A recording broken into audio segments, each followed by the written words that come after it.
My name is Ellie Patel, and at 34 years old, I am a major in the United States Army. It's a position I earned through relentless effort, a journey that began the night my brother, Jackson, punched me at his wedding rehearsal dinner 12 years ago. His fiancée, Diane, had called me trash. And instead of defending me, Jackson chose to believe her lies, screaming that I was no longer his sister. Yesterday, they showed up at my beachfront villa in San Diego, their old Ford looking like a refugee from a war of their own making. "We're moving in," they announced. I just smiled and pressed the button to lock the gate. Before I tell you how my brother went from punching me to begging at my door, leave a comment letting me know if you've ever had to stand your ground with family. The memory of that night is preserved in the cold, persistent drizzle of a Seattle evening. I remember the way the lights from the restaurant glittered across the dark surface of Lake Union, 1,000 shattered stars. Inside, the place was high-end, low lighting, the clinking of silverware, the murmur of expensive contentment. But all I could feel was the proud, perfect fit of my Army service uniform. The deep blue fabric of the jacket was immaculate, the brass on my buttons gleamed, and the white shirt beneath was starched to a military crispness. I was 22, a newly commissioned second lieutenant, and for the first time, I felt I was showing my family who I was truly meant to be.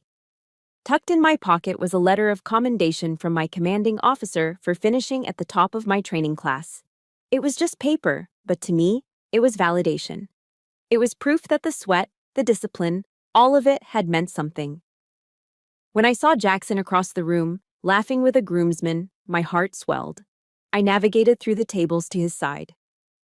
"Hey, Jack," I said, my voice bright. "I wanted to show you something." He turned, his familiar grin wide. "Ellie, there's my little soldier. What have you got?" I pulled the folded letter from my pocket. "From my CO. I graduated with honors."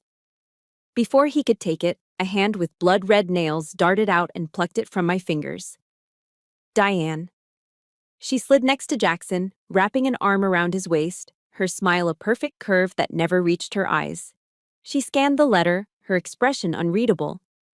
Then she looked up, tilting her head. "How cute," she said, her voice just loud enough for those nearby to hear. She handed the letter to Jackson as if it were a child's drawing. "It's like a little gold star for a good student." The air went out of me. The warmth I'd felt moments before was gone, replaced by a cold knot in my stomach. She had done it so skillfully, taken my proudest achievement, and with a few words, turned it into something trivial, something childish. Jackson, a few glasses of champagne in, just chuckled and clapped my shoulder, oblivious. "That's my sister," he slurred happily. "Always the overachiever." He didn't see the look in Diane's eyes, but I did. It was pure triumph. Later, I was trying to salvage the evening, talking to an aunt about the weather. That's when I saw Diane weaving her way through the crowd, a full glass of red wine in her hand, a predatory grace to her movements. I tried to ignore the alarm bells in my head. She tripped. One moment she was smiling, the next she was lurching forward with a theatrical gasp. The dark red Merlot arched through the air in a perfect, slow-motion trajectory, landing directly on the pristine white of my shirt. The cold shock of the liquid was immediate, seeping through to my skin. "Oh my God!" she shrieked, hands flying to her mouth. "Ellie, I am so sorry. I'm such a klutz." Amidst the flurry of napkins and insincere apologies, she leaned in close, her breath smelling of wine and a cloying perfume. "See?" she whispered, her voice a venomous hiss meant only for me. "You don't belong here." I excused myself and walked, not ran, to the restroom. My hands shook as I dabbed at the spreading stain with a wet paper towel. It was useless. A moment later, the door opened and Diane walked in, her victim act gone, replaced by a smug smirk. "Don't look so tragic," she said, checking her lipstick in the mirror. "It's just a shirt." "You did that on purpose," I said, my voice dangerously quiet. She turned from the mirror, her eyes hard. "Prove it." Just then, a silhouette appeared through the frosted glass of the door. Jackson. In an instant, Diane transformed. Her smug expression dissolved into terror. Her eyes welled with tears. Please don't, she sobbed, backing away from me. Please, Ellie, don't ruin my wedding. I said I was sorry. The door swung open. Jackson stood there, his face a thundercloud of confusion and anger. What the hell is going on? She's threatening me, Diane wailed, running to him. She said she was going to ruin everything because she hates me. It was a brilliant, despicable performance, and Jackson, my brother, my protector, bought every word. His eyes, clouded by alcohol and rage, landed on me. What did you do? He growled. He grabbed my arm, his fingers digging into my bicep, and hauled me out of the restroom. You've always been jealous, he shouted, his voice echoing through the now silent restaurant. People were staring. My aunt, my cousins, everyone. Jackson, you don't understand, I started, trying to pull my arm free. She's lying. He wasn't listening. His face was contorted in a mask of fury I'd never seen. And then he swung. It wasn't a slap, it was a punch. His fist connected with my cheekbone with a sickening thud. The physical pain was sharp, but it was nothing compared to the shock. The world tilted. The man who had taught me to ride a bike, my hero, had just hit me. I stumbled backward, landing hard on the cold tile floor. A collective gasp, then dead silence. I looked up to see Jackson standing over me, his chest heaving. Diane peeked from behind him, a flicker of victory in her tear-filled eyes. But the worst was yet to come. Jackson pointed a trembling finger at me. His voice, when it came, was no longer hot with anger. It was cold and dead as the space between stars. You're not my sister anymore, he said, each word a shard of ice. Get out. Don't you ever show your face to me again. Slowly, I pushed myself up. My cheek was already beginning to throb, a deep, pulsating ache. But I didn't cry. The wound was too deep for tears. I met his gaze, holding it for a long, silent moment, searing the image of his merciless face into my memory. Then, without a word, I turned and walked out, leaving the ruins of my family behind me in the suffocating silence. Hours later, I sat on a hard plastic chair at a deserted gate in the SeaTac airport, the midnight quiet broken only by the hum of a floor polisher. My flight back to base wasn't until 6 a.m. I stared down at the ugly dark stain on my once perfect uniform. It was more than spilled wine. It was a brand, a mark of betrayal. They had written me out of the family. Fine, I thought, a cold, hard resolve solidifying in the hollow space where my heart used to be. I would build an empire of my own. Before the empire, there was the kingdom. It wasn't a kingdom of beachfront villas and iron gates. It was a kingdom of damp Seattle afternoons, scraped knees, and the unshakable certainty that my older brother Jackson was the strongest man in the world. As I sat in that cold, sterile airport, the ghost of that kingdom was all I had left. Jackson was 4 years older, which, in the politics of our neighborhood, made him a king. He was the default captain of every street football game, the final word in every argument over rules. His reign was not one of tyranny, but of a firm, quiet justice that even the older kids respected.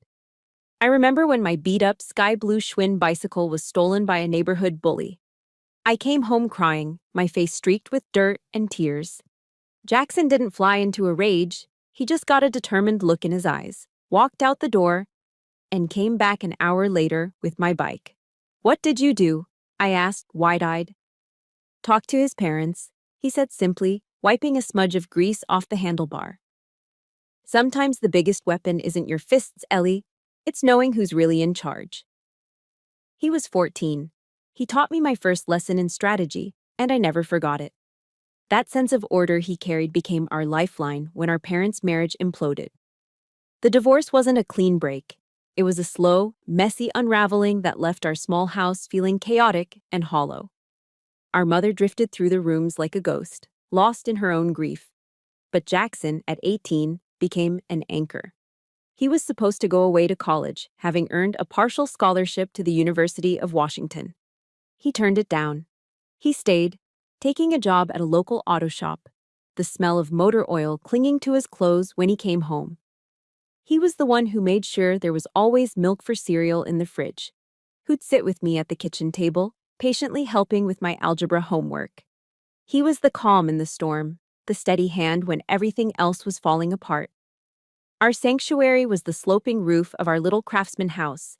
We'd climb out my bedroom window with 2 mugs of coffee from our old Mr. Coffee machine, always a little burnt tasting, but it was ours. We'd sit there for hours, watching the gray Seattle sky press down on the distant, jagged line of the Olympic Mountains. It was up there that we planned our future. Patel and Patel's security, he said one afternoon, the steam from his mug misting in the cool air. It's got a ring to it, don't you think? I'll be the business guy, you can be the field expert. We'll take over the world. It wasn't just a dream. It was a pact, a solemn promise made under a sky the color of slate. He made me feel like we were a team, that together, we were invincible. I think, unconsciously, it was his example that led me to the military. The way he could command respect without raising his voice, the way he protected his own. I wanted to be that. I wanted to be him. So, when I decided to apply to West Point, I was terrified. It seemed like an impossible goal. Our aunt scoffed at the idea. That's no place for a girl, she'd said, shaking her head. But Jackson was my fiercest advocate. He became my personal drill sergeant. He'd wake me up at 5 a.m. to run with him through the misty Seattle streets, pushing me when my lungs burned and my legs felt like lead. Come on, Ellie, 1 more mile. You're stronger than you think, he'd shout, his voice full of a belief in me that I hadn't yet found in myself. The day the thick acceptance letter arrived, he was the first person I told. He lifted me off the ground, spinning me around in our living room, his laughter echoing off the walls. I told you, he yelled, his eyes shining with pride. My sister is a warrior. One memory, more than any other, defines the Jackson I lost. I was 7, and our mom had taken us to Pike Place Market. It was a Saturday, crowded and overwhelming. The smell of fish, flowers, and damp pavement filled the air. I let go of her hand for just a second to look at a street performer, and when I turned back, she was gone, swallowed by the river of people. Panic, cold, and absolute seized me. I was a tiny island in a sea of strangers. My cries were lost in the noise of the market. It felt like hours, but it was probably only minutes before a familiar voice cut through the chaos. Ellie! It was Jackson. He pushed his way through the crowd, his face etched with worry. When he reached me, he didn't scold me. He just knelt down, scooped me up, and settled me on his shoulders. From up there, the world wasn't scary anymore. I could see over everyone's heads. He walked us straight to a small bakery, the one with the golden, crescent-shaped pastries in the window. He bought me a hot pierogi, filled with beef and cheese. The warmth of the pastry seeped into my cold hands, and the rich, savory taste was the most comforting thing I had ever known. He had found me, saved me, and made the world right again. That was my brother, the hero of my childhood, the man who could find a lost little girl in a crowd and make her feel safe. The contrast between that boy and the man who would one day strike that same girl's face is a canyon so deep, I still fear I will fall into it and never find my way out. He was my protector, my champion, my first and most loyal soldier. If you've ever had a person in your life who was your absolute hero, someone you looked up to more than anyone, please hit that like button. And in the comments, just write one word: hero. Let's see how many of us have a memory of a hero we hold on to. Looking back, sitting on that rooftop, I remember him wrapping an arm around my shoulders as the first drops of another Seattle rain began to fall. He pulled me in close.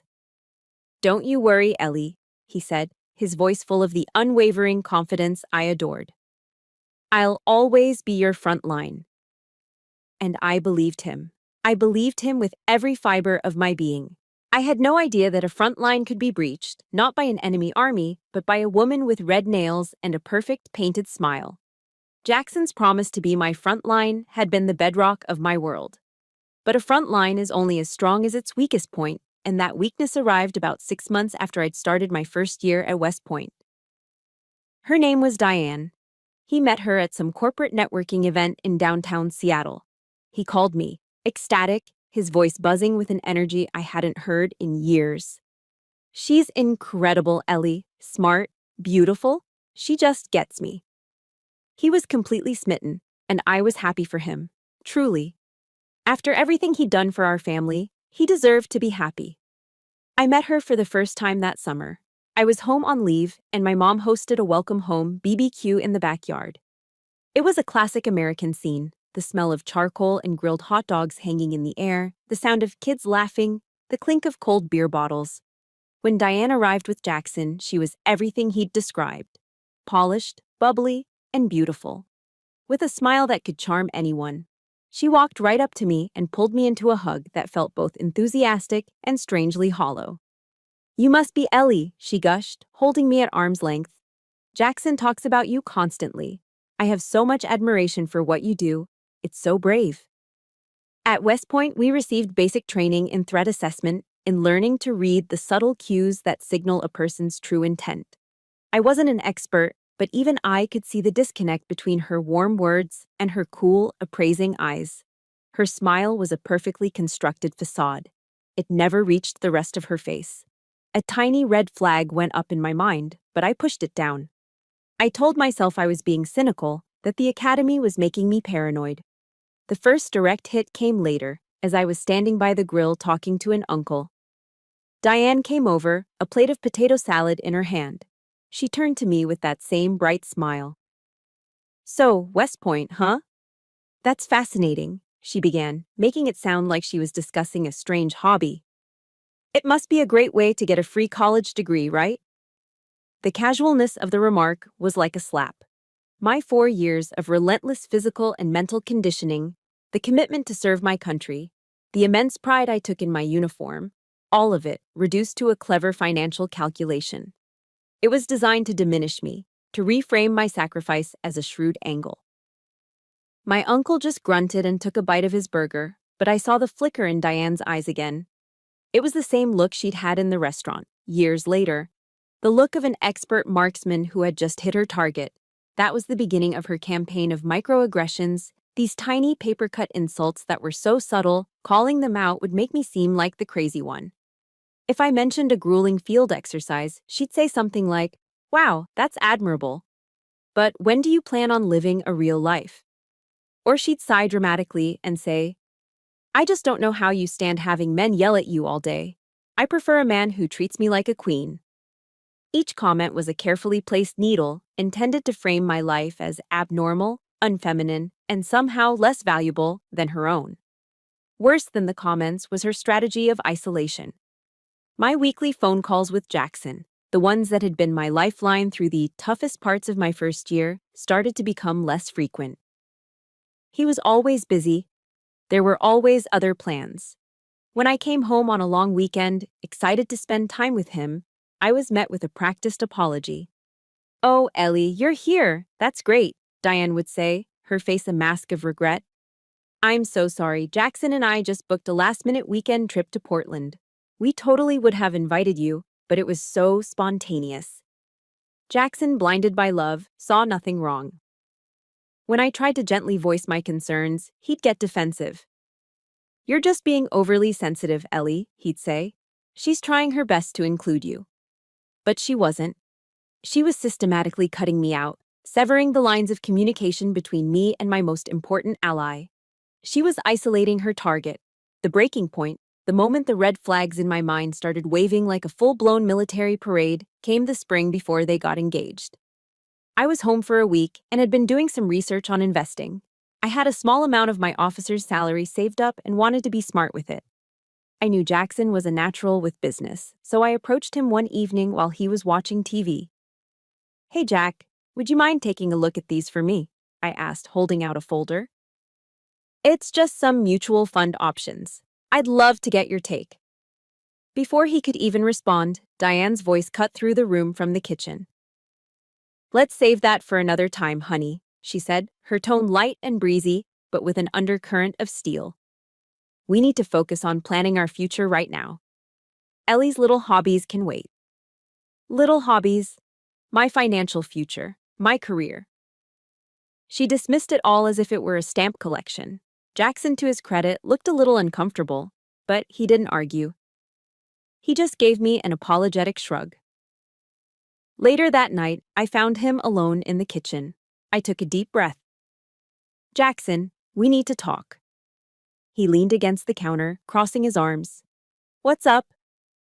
"It's about Diane," I said, trying to keep my voice even. "The way she dismissed my request. The way she's always planning things when I'm home. Don't you see it?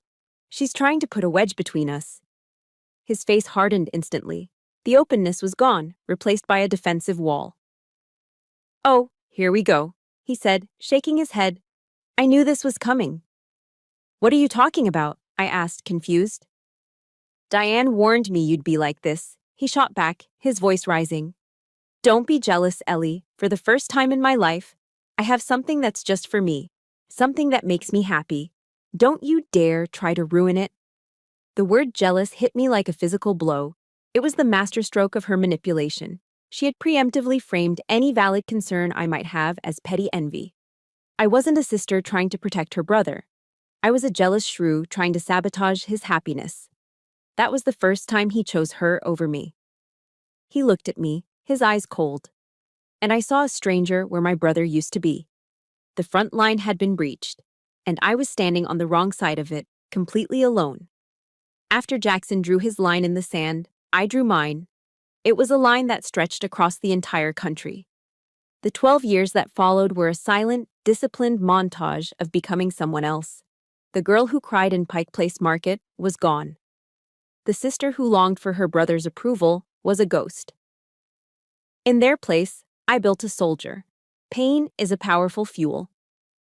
After that night at the rehearsal dinner, I poured all of it into my career. I stopped waiting for assignments. I volunteered for them. The toughest, the most remote, the ones nobody else wanted. That's how I ended up doing 2 tours in Iraq and 1 in the mountains of Afghanistan. The army stripped away what was left of my innocence, but it gave me something invaluable in return: purpose. Out there, under the relentless desert sun, family drama seemed like a distant, petty luxury. I learned to navigate by the stars, to read a topographical map in the dark, to command a patrol under the kind of extreme pressure that either breaks you or forges you into steel. I learned to make life-or-death decisions in a split second and then live with the consequences. The rules were clear, the objectives defined. There was no room for the gray, murky manipulations of Diane. There was only the mission. My new family was forged in that fire. They were the soldiers in my unit, the men and women who shared cold MREs, meals, ready to eat, with me in the back of a Humvee, who stood watch with me on sleepless nights in desolate forward operating bases. They were the ones who knew the sound of my voice under fire, and I knew theirs. Loyalty wasn't a word spoken at holidays. It was an action demonstrated every single day. It was trusting the person next to you with your life. I learned the hard way that blood doesn't make a family. Sacrifice does, trust does. I remember one firefight in a village in Kandahar province. We were taking heavy machine gun fire from a ridge, pinned down. A young private, a kid barely 19 from Ohio, started to panic. His breathing was ragged, his eyes wide with terror. He was going to freeze, or worse, he was going to run. My first instinct, the old angry Ellie, was to yell at him, to scream at him to get it together. But then, the image of Jackson, my protector, flashed in my mind. I crawled over to the private, the dirt and rocks scraping my knees. I put a hand firmly on his shoulder, forcing him to look at me. "Look at me," I said, my voice calm and low, cutting through the chaos. "Breathe with me, in, out. We are going to get through this, together." His eyes focused on mine. He nodded, his breathing steadied. He got back on his rifle. In that moment, I realized I had become the leader that Jackson had once been for me. I had become my own hero. But a soldier's armor can't protect from wounds that are carried inside. The professional success was a powerful anesthetic, but it couldn't erase the scar. The nightmares came. Sometimes they were of combat, but more often they were of that restaurant in Seattle. The sound of my brother's fist hitting my face. The cold, final words. You're not my sister anymore. I recognized the signs of a wound that wouldn't heal on its own. The Army, for all its flaws, had taught me that asking for help is a sign of strength, not weakness. I sought out the Army's mental health services. My weekly sessions with a therapist were tougher than any obstacle course. She helped me unpack the grief I had buried for so long. She gave me the language for my pain, betrayal, abandonment, loss. It wasn't just about the punch, it was about the death of the relationship I had cherished most. Therapy taught me how to rebuild my self-worth from the inside out and how to forge emotional boundaries as strong as any fortress wall. It was during this time that I met Army Chaplain David Miller. He was a kind, older man with eyes that had seen more than his share of war and loss. He never preached, he just listened. One day, I was telling him about my anger, about how unfair it was. He just nodded and said, "Ellie, we cannot choose the family we are born into. But we can build a family based on loyalty and sacrifice. Just look around you." And he was right. As I climbed the ranks, from lieutenant to captain, and finally to major, my empire began to take shape. It wasn't an empire of stocks and bonds. It was an empire of honor. It was the reputation I built as a fair, decisive, and unflinching officer. It was the respect I saw in the eyes of my superiors and the fierce loyalty of the soldiers under my command. These were my riches. The physical manifestation of that empire was a small modern house I bought in San Diego, overlooking the Pacific. I paid for it with my own salary, every dollar earned through discipline and sweat. It wasn't a mansion, but it was a sanctuary, a fortress of solitude built on a foundation of self-reliance. It was quiet, orderly, and safe. Everything my childhood home ceased to be. The 12 years passed in this manner, a silent, steady accumulation of rank, respect, and emotional distance. I didn't date seriously. I kept my circle small. I sent my mother a card on her birthday and at Christmas, always polite, always impersonal. I never asked about Jackson. I didn't want to know. My life was a well-run military operation, and he was a piece of painful, irrelevant history. Then, one quiet Tuesday afternoon, an email landed in my inbox. I was sitting on my back patio, enjoying the California sun, a rare moment of peace. The sender was my mother. The subject line was a single, heavy word. Jackson. My finger hovered over the delete button.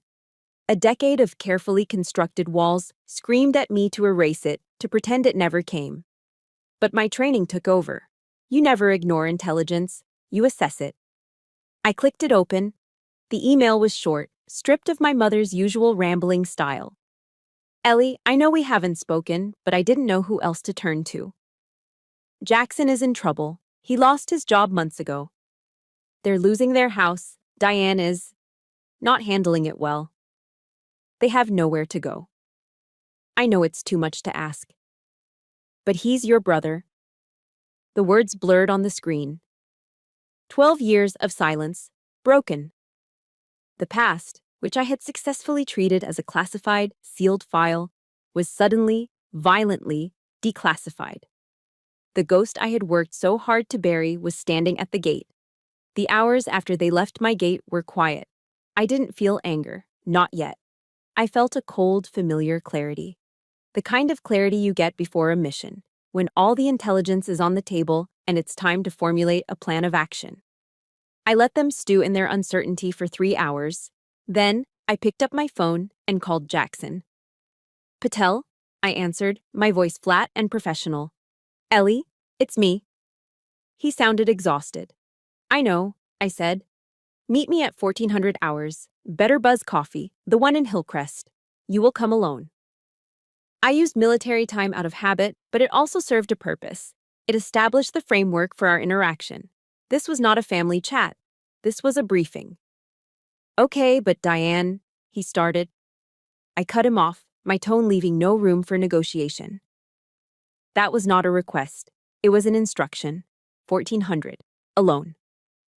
I hung up before he could argue. In military strategy, the first step is to control the terrain. In this case, the terrain was the terms of engagement. By choosing a public, neutral location and isolating him from Diane, I was dividing their forces and setting the field of battle on my own terms. I arrived 15 minutes early, choosing a small table in the corner that gave me a clear view of the entrance. Better Buzz was busy, filled with the typical San Diego crowd. Students on laptops, friends catching up over iced lattes.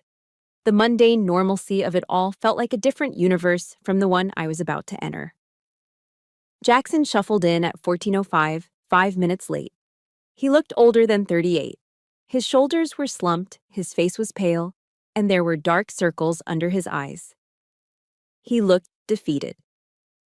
I was dressed in crisp civilian clothes, dark jeans, and a simple black blouse. I looked like a business executive. He looked like a man who had lost a war. He sat down without making eye contact. "Hey," he mumbled. I didn't waste time with pleasantries. "Situation report, Jackson. What happened?" He finally looked up, his eyes weary. He told me the whole story. It was a predictable tale of poor decisions and bad luck.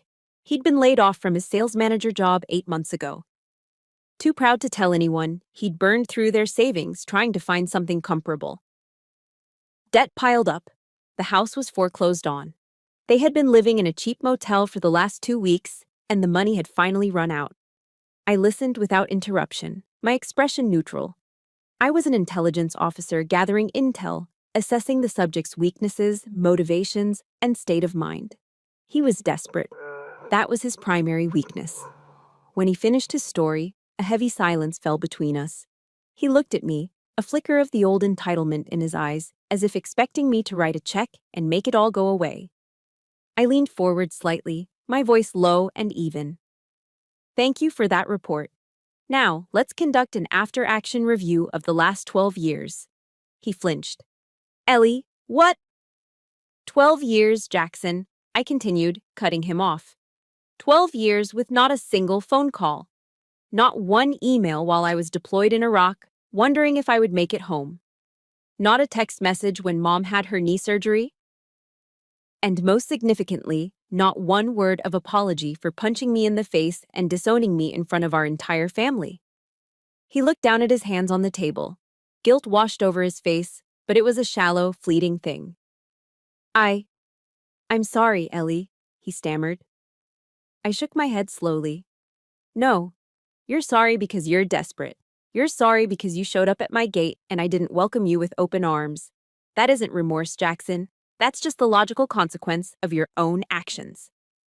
Just as the weight of my words seemed to finally land on him, a shadow fell over our table. I didn't even need to look up. I could smell her perfume. "What are you doing to him?" Diane's voice was sharp, accusatory. She had clearly followed him. "Are you interrogating him?" She tried to slide into the booth next to him, to re-establish their united front, but I held up a hand. "Stay standing," I commanded. It wasn't a shout, but the authority in my voice made her freeze. I looked at Jackson. "The debrief is over." Then I turned my gaze to both of them, my expression unyielding. They looked pathetic, a pair of drenched refugees caught in a storm of their own making. And then Diane, seeing she was losing control, played her last, desperate card. She rolled her eyes, a gesture of pure, dismissive arrogance. "Oh my God, are you still on about that? It was a million years ago. We were young, we all had too much to drink. It was a silly little argument. That's what adults do, Ellie. They move on." Silly little argument. The cold clarity inside me sharpened into a diamond-hard edge. All the pain, all the years of silent grief, coalesced into a single point of icy calm. I slowly stood up, my movements deliberate. I looked directly at Diane, then at my brother. "You want my help?" I asked, my voice dangerously quiet. "Fine, I will provide it. But not on your terms, not in the way you expect." I picked up my purse. "I am not giving you a home. I am giving you a chance. I will email you the terms of my assistance tonight.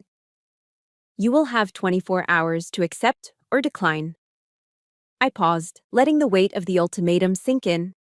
I looked at my brother, the hero of my childhood, now just a weak, broken man. Then I looked at the woman who had orchestrated it all. "Dismissed," I said. And I turned and walked away, leaving them sitting in stunned silence in the middle of a bustling San Diego coffee shop. The war wasn't over, but the rules of engagement had just been rewritten. By me. That evening, I didn't pace my living room with anger or anxiety. I sat at the desk in my home office, the space clean and organized, and I began to draft my response. This wasn't a letter to my long-lost brother. This was an operations order, an OP or D. It was a clear, logical, and actionable plan designed to address a crisis. The objective was not reconciliation. The objective was to provide a structured solution while maintaining the integrity of my own hard-won peace. Before I started writing, I made one phone call. To Chaplain Miller. He was retired now, living in a quiet town in Arizona, but he still answered on the second ring. Ellie Patel, he said, his voice warm and familiar. To what do I owe the honor? I explained the situation briefly, clinically. The arrival, the request, the confrontation. When I finished, he was quiet for a moment. What does your heart tell you to do? He finally asked. My heart is compromised, Chaplain, I replied honestly. It's not a reliable source of intelligence right now. He chuckled softly. Fair enough? Then let me offer this piece of advice, Major. Act from your strength, not from your wound. Offer a solution that reflects the woman you are now, not the wounded girl you were then. His words settled me. He was right. The wounded girl would have either slammed the door forever or thrown it wide open and gotten hurt all over again. The woman I was now, Major Ellie Patel, would create a plan. I opened a new email document. The subject line was simple: Terms of Assistance. I structured it with clear, numbered headings, leaving no room for emotional interpretation. First, housing support. I wrote that I would pay the security deposit and first 3 months' rent for a modest 2-bedroom apartment. I specified the area, Chula Vista, a perfectly fine, affordable community south of San Diego. After 90 days, all rental responsibilities would be theirs. Crucially, I added, my name will not appear on the lease as a cosigner. This is temporary assistance, not a long-term subsidy. I was providing a runway, not a permanent hangar. Second, employment support. I stated that I would leverage my network of military veterans to connect Jackson with a professional career counselor. The terms were explicit. You will be required to provide me with a weekly report every Friday, detailing a minimum of 5 submitted job applications. Failure to do so will result in the immediate termination of housing support. This wasn't a handout, it was a hand up with strings attached. Strings of accountability. Third, and most important, mandatory counseling. This was the core of the entire operation. This was non-negotiable. You and Diane will be required to attend weekly family therapy sessions with a licensed counselor of my choosing, I typed. I will prepay for the first 6 sessions. A single unexcused absence will terminate this entire agreement. This wasn't about forcing them to apologize, it was about forcing them to confront the dysfunction that had led them to my doorstep. I wasn't interested in their words, I was interested in their willingness to do the work. Fourth, terms of engagement and personal boundaries. This section was for my own protection. During this probationary period, there will be no unannounced visits to my home. All communication will be scheduled via text or email. My personal space, my privacy, and my mental health are not negotiable. I was building a firewall. I would help them from a safe distance, but they would not be allowed to breach my perimeter again. I paused, my fingers hovering over the keyboard. I thought about their kids, 2 children I had never met, who were innocent bystanders in their parents' self-made disaster, acting from my strength, not my wound. Chaplain Miller's voice echoed in my mind. I added a final point. Fifth, support for the children. I outlined that I would open and make an initial deposit into a 529 college savings plan for each of my nieces and/or nephews. This support was contingent on one thing: Jackson and Diane attending at least 3 sessions with a financial planner, also of my choosing. I was drawing a clear line in the sand. I would punish their irresponsibility, but I would not punish their children for it. I was investing in the next generation, not in their parents' mistakes. I read the entire document over one last time. It was cold, it was clinical, but it was fair. It was a solution. It offered them a path out of the darkness, but they would be required to walk it themselves. It was what a good officer would do. It was what a good person would do. It's a tough situation when you want to help family, but you also need to protect yourself. If you believe that setting strong boundaries is a form of love and not cruelty, hit the like button. In the comments, just write the word boundaries if you've ever had to build a wall to save yourself. With a steady hand, I clicked send. A strange sense of calm washed over me. I had taken control. I had turned their chaotic plea into a structured mission with clear parameters for success and failure. The ball was now in their court. I had done my part. The next 23 hours were the longest of my life. The silence was deafening. I went for a run. I did my work. I cleaned my already immaculate house. I did everything I could to not stare at my phone, but my eyes kept drifting back to it. I braced myself for a furious, entitled response from Diane. I expected a weak, pleading call from Jackson. I received nothing. As the 24-hour deadline approached, I had made peace with the idea that they would refuse, that their pride and dysfunction would be more powerful than their desperation. Maybe, I thought, that would be for the best. Then, with less than an hour to spare, my phone rang. It was Jackson's number. I let it ring twice before answering, keeping my voice level. Patel. There was a long pause on the other end, filled with the sound of a shaky breath. Then his voice, cracked and broken, a voice I hadn't heard in 12 years, came through the speaker. He choked out the word. We accept. The first mandatory therapy session felt less like a healing circle and more like a hostile negotiation. The therapist's office was designed to be soothing, with pale sage green walls, comfortable armchairs, and a box of tissues placed strategically on the coffee table. But the air inside was thick with 12 years of unspoken resentment. It was a demilitarized zone, and we were 3 opposing armies. I took my seat and adopted the posture of a formal military board review.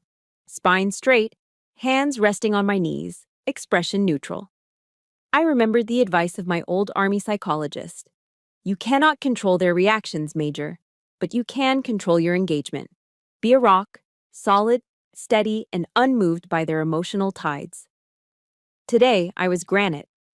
Jackson folded into his armchair, making himself as small as possible. He stared at the geometric pattern on the rug, avoiding eye contact with everyone. Diane, however, sat directly across from me, her arms crossed tightly over her chest. Her chin jutted out in a gesture of pure defiance. This was not a family reunion. This was a compulsory briefing, and she was a hostile attendee. The therapist, a calm, intelligent woman named Dr. Anya Sharma, began. Thank you all for coming. I'd like to start by having each of you share, from your own perspective, why you believe you're here today. Jackson mumbled something about past misunderstandings and wanting to move forward. His words were vague, weightless. Then Diane seized the stage. She uncrossed her arms and leaned forward, her face a carefully crafted mask of aggrieved sincerity. She launched into a polished, well-rehearsed narrative that painted her as the ultimate victim. I'm here because my husband is in a difficult position, she began, her voice trembling slightly. And because his sister. Well, there have been issues from the very beginning. I feel like I was never given a fair chance. She glanced at me, her eyes glistening with unshed crocodile tears. I came into Jackson's life, and I felt like I was being attacked by this person who was jealous, who couldn't accept that her brother was happy. She was this military person, almost brainwashed, and she tried to overshadow our wedding, the most important day of my life. The performance was breathtaking in its audacity. I felt a hot surge of rage, a familiar, metallic taste in the back of my throat. But I held my position. I remained a rock. I did not react. I simply observed. Thank you, Diane, Dr. Sharma said, her tone even. Ellie, would you like to share your perspective? It was my turn. I did not speak about my feelings. Feelings were subjective, debatable. I spoke about facts.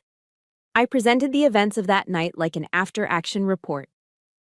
I am here because my assistance to my brother was contingent on this meeting, I stated, my voice clear and measured.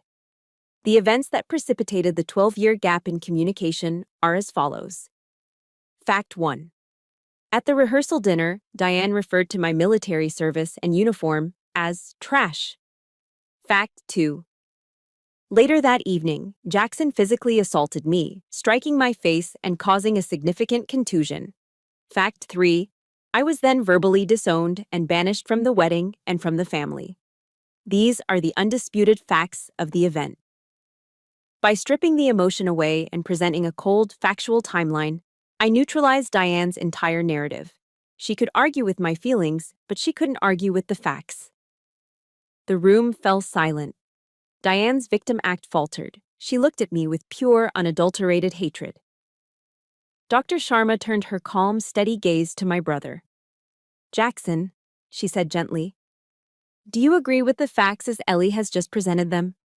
The air in the room became even heavier. Jackson squirmed in his seat.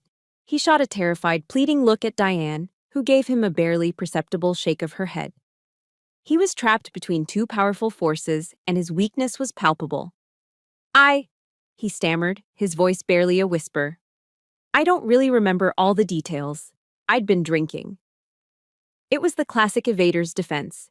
Diane jumped in immediately, her voice sharp and protective. He was under a lot of stress, Anya. It was his wedding. Ellie was provoking. Dr. Sharma held up a single hand, a simple gesture that silenced Diane instantly. I'm not asking, Diane, she said, her voice still gentle but now with an edge of steel. She never broke eye contact with my brother. I'm asking you, Jackson, did you physically assault your sister? The silence stretched for what felt like an eternity. I could hear the ticking of the clock on the wall, the faint sound of traffic outside. Jackson's face was pale, slick with a thin sheen of sweat. He looked from the therapist to his wife, and then, for the first time that day, his eyes met mine. In them, I saw a flicker of the boy from the rooftop, the hero from the market, buried deep beneath layers of shame and cowardice. He finally broke. He slumped forward, his head in his hands, and his shoulders began to shake. Yes, he finally admitted, his voice muffled by his hands. There was a push. I pushed her. A push. It was a lie, a downplaying of the truth. A pathetic attempt to minimize the violence. But it was also a crack. After 12 years of absolute denial, it was the first, tiny admission of wrongdoing. It was a single ray of light entering a sealed tomb. It wasn't forgiveness, it wasn't accountability, but it was a start. Dr. Sharma let the moment hang in the air before she spoke. Thank you for your honesty, Jackson. She then looked at all of us. We have a lot of work to do. For our next session, I want each of you to do some homework. She explained the assignment. We were each to write a letter to the person the other was 12 years ago. A letter to the young, hopeful Diane. A letter to the proud, young soldier Ellie. A letter to the happy, confident Jackson. We were not to send them. The letters were just for us, a way to confront the past we had all been carrying. As I walked out into the bright California sun, I felt no sense of victory. Just a profound exhaustion and the faintest, most fragile flicker of something I hadn't felt in a very long time, a reason to continue the mission. Dr. Sharma's homework assignment felt like a tactical maneuver I hadn't anticipated. It forced us to turn our focus inward to confront the ghosts we'd each brought into that room. That week, the war wasn't between us. It was within us. On my balcony, overlooking the vast, steady blue of the Pacific Ocean, I sat with a pen and a legal pad. The anger from the first therapy session had dissipated, leaving behind a deep, profound sadness. I wasn't writing to the broken man from the coffee shop. I was writing to the boy on the rooftop, the hero of my childhood. To the Jackson of 12 years ago, I began. I wonder if you're still in there somewhere. I'm writing this because a therapist told me to, but I think a part of me needed to. I needed to talk to you, not the stranger who wears your face now. I remember you teaching me how to ride my bike, running behind me, your hand steady on the seat until you finally let go. I remember you finding me in Pike Place Market when I was 7 and thought I was lost forever. You put me on my shoulders and bought me a pierogi, and the world made sense again. When I got my acceptance letter to West Point, your pride was louder than anyone's doubts. You were my front line. That's why that night, it wasn't the punch that broke me, it was the fact that it was you. I'm not angry that you hit me anymore, Jackson. I'm angry that you forgot who we were. You forgot the pact we made on that roof, Patel and Patel security against the world. That night, you didn't just punch your sister. You killed the boy who was my hero. And I had to bury him all alone. I'm just afraid you'll never find your way back from his grave. I put the pen down, a single tear tracing a path down my cheek. It wasn't a letter of rage. It was a eulogy. I folded the paper and put it away, never intending for anyone else to see it. The following week, we were back in Dr. Sharma's office. The air was just as tense. Dr. Sharma started the session by asking us how the assignment had gone. Diane spoke first, her voice dripping with contempt. Honestly, I thought it was a pointless, childish exercise. We're adults. Rehashing the past doesn't pay the rent. But you did it? Dr. Sharma asked calmly. Jackson made me, she sniffed. And it was exactly what I thought. I wrote about how I felt attacked from day one, how I was just trying to protect my relationship from someone who clearly didn't approve. Dr. Sharma nodded, then gently prodded. What do you think was behind that feeling of being attacked? Diane scoffed. Isn't it obvious? She walked in with that uniform and that attitude, like she was better than everyone. He looked at her with this admiration. She had a purpose. She had his respect without even trying. She was the warrior, and I was just his girlfriend. Of course, I felt threatened. I sat there, a rock, just as I'd promised myself. But inside, something shifted. It wasn't an apology. It was a confession, buried under layers of blame. For the first time, I wasn't just hearing her hatred, I was seeing the source of it. Not that it excused anything, but for the first time, I understood. It was pure, pathetic insecurity. Then Dr. Sharma turned to Jackson. He looked even worse than the week before. He hadn't shaved, and his eyes were red-rimmed. He wouldn't look at anyone. Jackson, what was the experience like for you? He took a shaky breath. It was hard. I started to write one letter, trying to explain myself, blaming the stress, the champagne, all of it. He looked down at his hands. It felt like a lie, so I threw it out and started again. And what did the second letter say? Dr. Sharma asked. He finally looked up, his eyes meeting mine for a brief, painful second.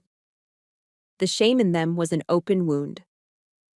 It said I was a coward, he said, his voice cracking. That I was scared. Scared of letting Diane down. Scared that I wasn't good enough. And because of that fear, I hurt the one person who had never given up on me. I broke you, Ellie. And there's no excuse for it. Not the alcohol, nothing. It was me. I did it. And I am sorry. Hearing those words, not mumbled in desperation at a coffee shop, but spoken with raw, agonizing honesty in that quiet room, it felt like the first clean air I'd breathed in 12 years. It didn't fix anything, but it was the truth. It wasn't until much, much later, months, maybe even a year down the line, after countless sessions had slowly chipped away at the mountain of denial, that he told me the rest of the story. He told me that after he wrote that letter, he couldn't stay in the apartment. He felt a crushing weight, a guilt he had spent a decade running from. He got in his car and just drove, with no destination. He told me how he ended up in a military surplus store near the naval base, surrounded by the symbols of the world he had once been so proud of me for joining. And he told me, his voice thick with a shame that was still fresh, that he bought a small lapel pin of the West Point crest. Duty, honor, country. He didn't have a plan for it, he just needed to hold something real, a tangible piece of the pride he had thrown away. He said he kept it in his pocket for weeks, the sharp edges a constant secret reminder of his failure. He hadn't told me this to earn forgiveness. He told me as a simple statement of fact, a part of the story I was missing. That secret act of penance, that small, lonely gesture. It didn't erase the past, but it was the first time I believed that the man I knew, the hero from my childhood, might not be buried as deep as I had thought. A confession in a therapist's office is one thing. Words spoken in a controlled environment are like battle plans drawn on a map. They have yet to meet the unpredictable terrain of the real world. The real test came a few weeks later. Dr. Sharma, in her infinite wisdom, suggested our next step should be a meeting in a neutral, public space, one that included the children. My first instinct was to refuse. My boundaries were clear. No personal contact outside of therapy. But then I remembered my own principle, a lesson I'd learned while trying to build trust with tribal elders in Afghanistan. Start with small gestures of respect. Let them see your intent through your actions, not just your words. My actions so far had been about establishing control. Perhaps it was time for a different kind of action. I agreed. We decided on Balboa Park on a Sunday afternoon. I arrived early, a soldier's habit of surveying the terrain. I chose a park bench near the botanical garden, a spot that gave me a wide, clear view of the main walkway. The park was alive with the sounds of a perfect San Diego day. Families picnicking on the grass, the distant music of a Spanish guitarist, the laughter of children chasing pigeons. It was a world away from the tense silence of Dr. Sharma's office. When I saw them approaching, my guard went up instantly. Jackson looked nervous, Diane looked wary, and they were holding the hands of two small children. A boy and a girl. My nephew and niece, the ones I had only ever known as names in a college savings plan. They were the buffer zone, the innocent civilians in our emotional minefield. The boy, who I learned was 9-year-old Leo, was shy and hid behind Jackson's leg. But the girl, 7-year-old Leah, was fearless. She had bright, curious eyes and a head of unruly curls. She marched right up to me, looked me up and down and asked, "Are you a real soldier? Mom said you were a soldier." I felt a genuine smile crack through my stony facade. "Yes, I am," I said, my voice softer than I intended. Leo, emboldened by his sister, peeked out. "Then why don't you ever come to our house?" The simple, honest question landed in the space between us with the force of a grenade. The air thickened. Jackson and Diane froze, their faces a mixture of shame and panic. They had no answer. I looked at Leo, then at Leah, and gave them a version of the truth that they could understand. "Because sometimes," I said gently, "grown-ups need some time to learn how to be friends again." It was the best I could do. It was honest without being damaging, and it seemed to satisfy their curiosity. We started to walk, a strange, awkward procession through the park. We made small talk. The weather, the flowers. Diane was unusually quiet. Jackson kept clearing his throat. The kids were the only ones who were natural, chasing each other, pointing out dogs, and asking me a million questions about being a soldier. Then, it happened. Leah, running ahead on the sidewalk, tripped over an uneven patch of pavement and went down hard. Her cry was sharp and immediate. The reactions were telling. Diane gasped and rushed forward with a flustered, "Oh, sweetie, are you okay?" Jackson hovered, looking helpless and unsure of what to do. But my training took over. I was already moving, my mind clear and focused. I knelt beside Leah on the concrete. "Let me see, soldier," I said, my voice calm and reassuring. Her knee was scraped and bleeding, but it wasn't serious. "Don't worry, this is a minor wound. We can fix this." I always carry a small IFOC, an individual first aid kit, in my purse. It's another habit that's impossible to break. I pulled out an antiseptic wipe and cleaned the scrape, my movements efficient and gentle. Leah, who had been on the verge of a full-blown wail, quieted down, watching me with wide, teary eyes. "This might sting for a second, but it'll get the bad guys out," I told her, and she nodded bravely. I dried the area and pulled out the secret weapon I kept in the kit for just such an occasion, a Band-Aid with a unicorn on it. "There," I said, smoothing it over her knee. "All patched up." She looked at her knee, then at me, and threw her little arms around my neck in a fierce, sudden hug. "Thank you, Aunt Ellie," she whispered. Over her shoulder, I saw Jackson and Diane. Diane's face held a complex expression I'd never seen before. The hard mask of jealousy was gone, replaced by something that looked almost like respect. And Jackson just looked profoundly sad. I could almost hear his thoughts. He was remembering a little girl with a scraped knee that he used to take care of, and realizing, with gut-punching clarity, how the roles had completely reversed. He had missed 12 years of watching that little girl become this woman. The walk back to the parking lot was quieter, but it was a different kind of quiet, not as tense. As we neared their car, Leo, who had been thinking, turned to his dad. "Dad," he asked, his voice serious, "why do grown-ups need to learn to be friends again? Did you and Aunt Ellie have a fight?" This was it, the moment of truth. Jackson could have brushed it off, given a vague non-answer. But he didn't. He stopped walking. He took a deep breath and looked down at his son. Then his eyes met mine. He spoke to Leo, but his words were meant for me. "It wasn't a fight, buddy," he said, his voice thick with an emotion he no longer tried to hide. Dad was wrong. A long, long time ago, I was very unfair to your Aunt Ellie, and I'm trying really hard now to see if she can forgive me." It was a public surrender, an honorable admission of fault, spoken in front of the next generation. It was the apology I had waited 12 years to hear, not because he needed something from me, but because it was the truth.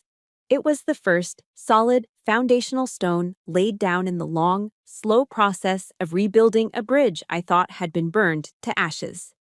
Jackson's admission in front of his son wasn't a finish line, it was the starting pistol for the real, grueling marathon of rebuilding. The year that followed was a slow, deliberate process of laying one stone at a time, of testing the ground before taking the next step. It was a year of establishing a new order. Jackson, with a reference from one of my veteran contacts, landed a steady job in logistics.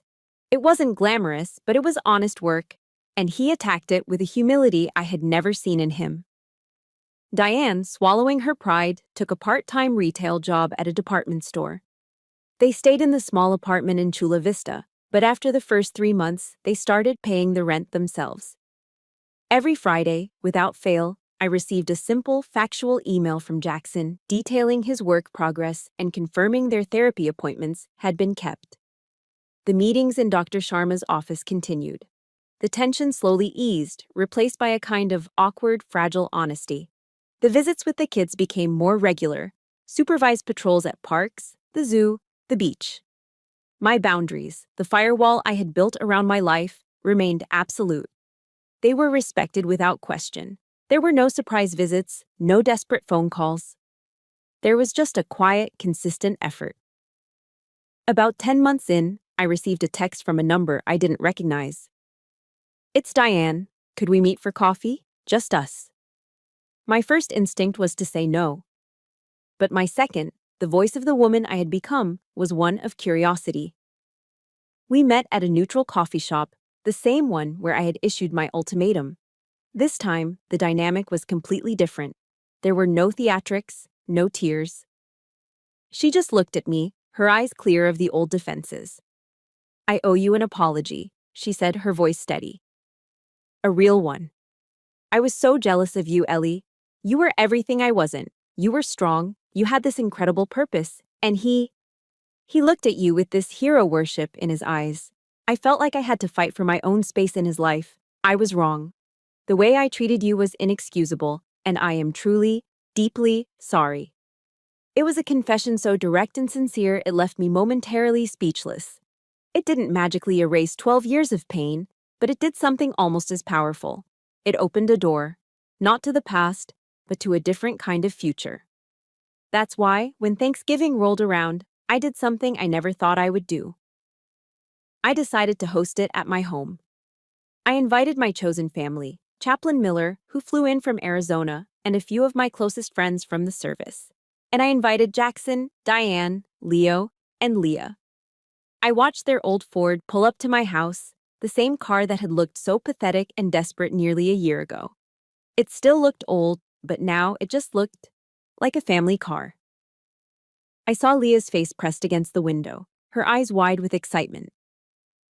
As they got out and walked towards the gate, a memory of me standing in that same spot, my finger on the lock button, flashed in my mind. But this time, I didn't wait for them to ring the bell. I walked down the path and pulled the heavy iron gate open myself. The afternoon was a surreal and beautiful blend of my two worlds.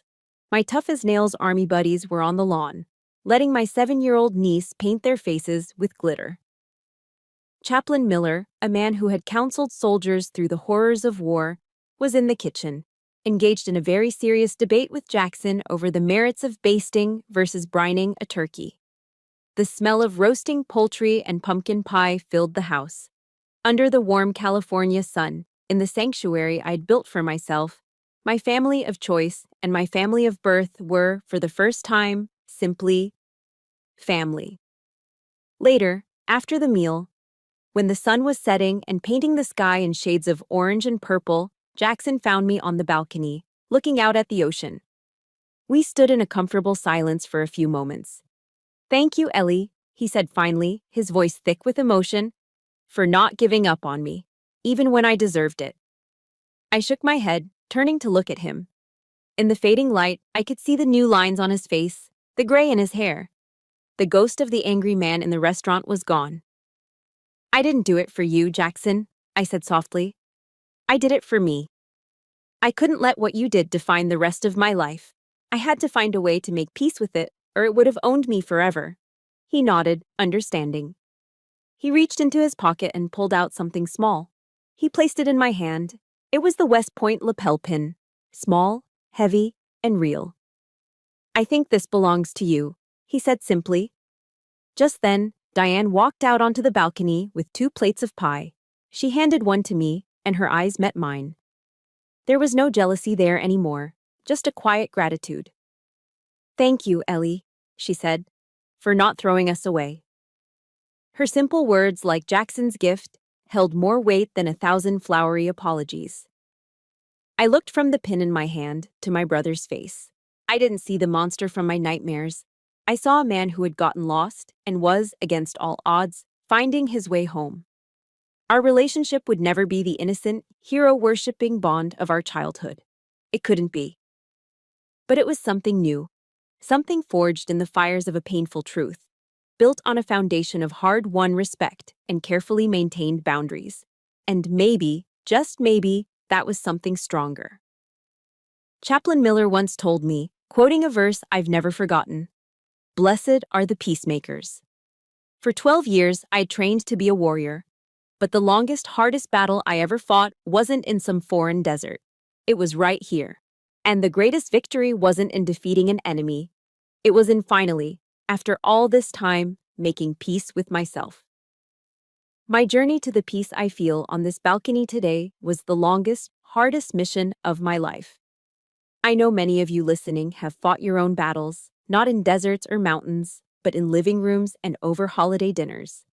If this story of finding strength by building boundaries resonated with you, I invite you to become part of our community. Please subscribe to the Chosen Revenge channel and press the like button on this story. We share these journeys to remind one another that we are not alone. Your support helps us continue that mission. Thank you for listening.